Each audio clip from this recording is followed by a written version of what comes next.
कैसे हुई थी शुरुआत रॉयल एनफील्ड की? आखिर क्या है इतिहास सबकी चहेती बुलेट का?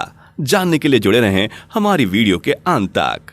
नमस्कार दोस्तों, स्वागत है आपका क्लिप में। दोस्तों, रॉयल एनफील्ड ने पिछले 100 सालों में बहुत से उतार चढ़ाव देखे हैं, जिसमें एक रोचक तथ्य यह भी है कि दुनिया की पहली बुलेट जिस देश ने बनाई, वहीं पर इसका उत्पादन बंद कर दिया गया है। सबसे पहली बुलेट ब्रिटिश फौज के लिए तैयार हुई, जिसके बाद इन बाइक्स को ब्रिटिश फौज के अलावा रशियन सरकार ने भी खरीदा।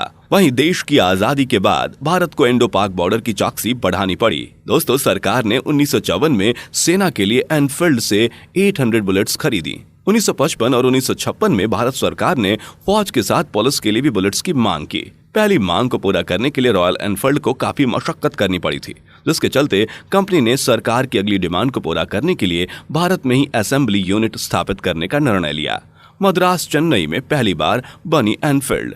मद्रास मोटर्स ने बुलेट असेंबल करने की ट्रेनिंग के लिए अपने कुछ टेक्नोक्रेट्स को इंग्लैंड भेजा, जिसके बाद वहां से प्राप्त नॉकडाउन्स यूनिट्स भारत में असेंबल होनी शुरू हुई और पुलिस को बुलेट मिलते ही लोगों में इसका क्रेज सर चढ़कर बोलने लगा। बुलेट के प्रति लोगों का क्रेज देखकर रॉयल एनफील्ड यूके ने भारत में एनफील्ड इंडिया लिमिटेड नाम से एक सहायक कंपनी बनाई और मद्रास, जो कि अब चेन्नई के नाम से जाना जाता है, यहाँ फैक्ट्री स्थापित कर ली।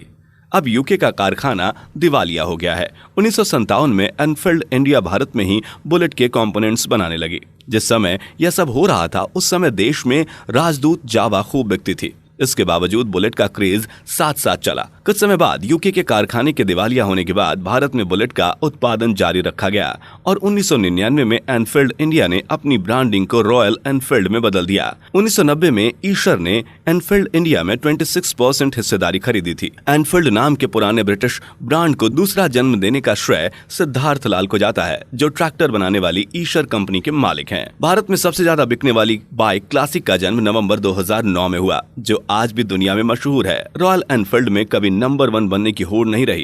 कंपनी ने हमेशा मांग के हिसाब से उत्पादन को बनाए रखा, जिस कारण आज भी रॉयल एनफील्ड की बुलेट की वेटिंग बनी रहती है। इस समय यूरोप, अमेरिका, दक्षिण अफ्रीका और ऑस्ट्रेलिया में भी रॉयल एनफील्ड का निर्यात किया जाता है। एनफील्ड आज सालाना करीब 450,000 मोटरसाइकिल दुनिया भर में बेचती है। रॉयल एनफील्ड के नाम के पीछे होल्डर परिवार की अहम भूमिका रही। होल्डर ने यह आधिकारिक नाम 1967 में दिवालिया कंपनी की बिक्री के दौरान खरीदा था। होल्डर परिवार 1967 से लेकर आज तक रॉयल एनफील्ड मोटरसाइकिलों के स्पेयर का उत्पादन कर रहा है। डेविड होल्डर ने भारत के एनफील्ड द्वारा रॉयल एनफील्ड नाम के उपयोग पर विरोध भी किया। हालांकि ब्रिटेन की एक अदालत ने भारतीय कंपनी के पक्ष में फैसला सुनाया और इसलिए यह ट्रेडमार्क भारतीय कंपनी को मिला। तो दोस्तों, ये थी कहानी सबकी चहेती रॉयल एनफील्ड की। अगर आपको वीडियो पसंद आई हो तो लाइक, कमेंट, सब्सक्राइब करें। ऐसी ही इंटरेस्टिंग शॉर्ट्स के लिए आज ही डाउनलोड करें क्लिप ऐप।